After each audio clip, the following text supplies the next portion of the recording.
em đã quay trở lại với Lisa Channel và hôm nay thì chị có một bếp bánh mực nè. Các em hay đi ăn ngoài đường đều biết món bánh này đúng không nè? Và chị đang cầm trên tay một cái bếp nè, bây giờ chị sẽ bật lên nhé. Sau đó thì chị sẽ quét dầu rồi đổ bột nè, rồi chị sẽ thêm những chân mực vào trong nha.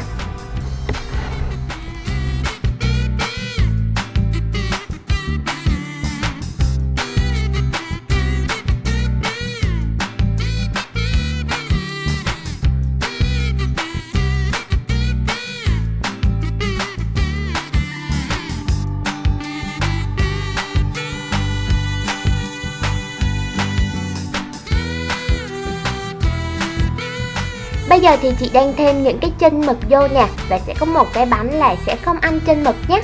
Chúng ta chỉ ăn bánh không thôi.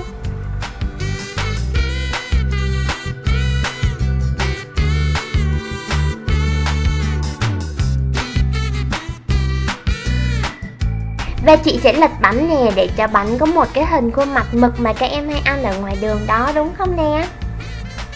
Bây giờ thì chị sẽ gấp ra bỏ vô hộp nhé.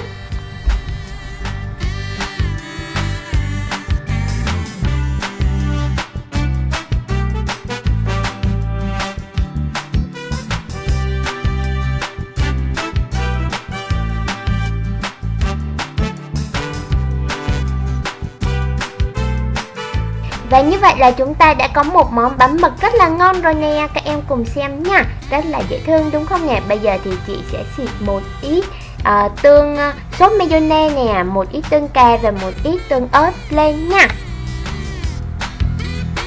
Trông bánh rất là ngon và hấp dẫn đúng không nè? Và bây giờ thì chị sẽ hướng dẫn cho các em cách làm hộp bánh mực này nhé.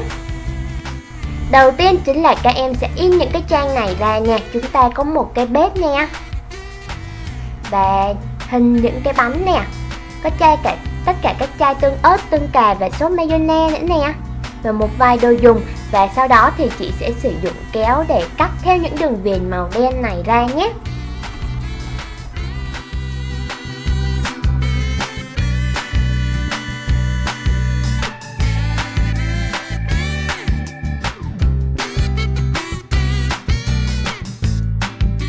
Đây là thành quả sau khi chị đã cắt xong rồi nè, có rất là nhiều đồ luôn, các em hãy cẩn thận coi chừng mất đồ nha.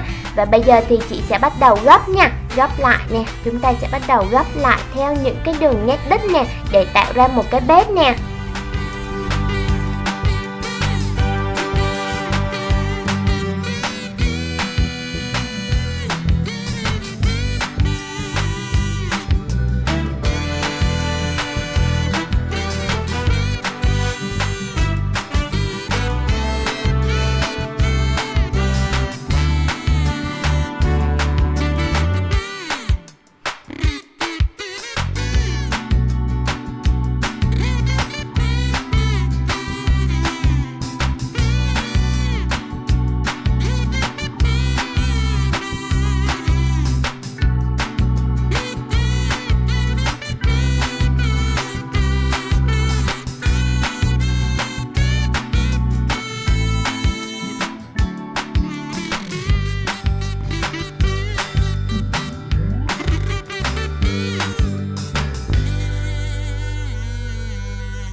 Và chúng ta đã làm xong rồi nè, tiếp theo chính là gấp một cái hộp đựng đồ ăn nhé.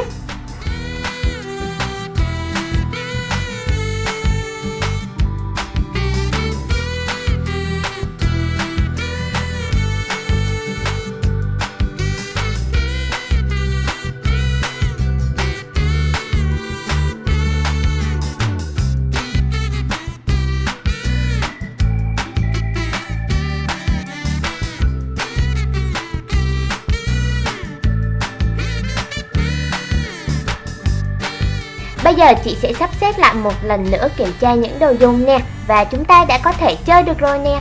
Hẹn gặp lại các em ở video tiếp theo, và bây giờ thì các em hãy làm thử ngay cho mình thêm một bộ hộp đồ chơi bán bánh nha.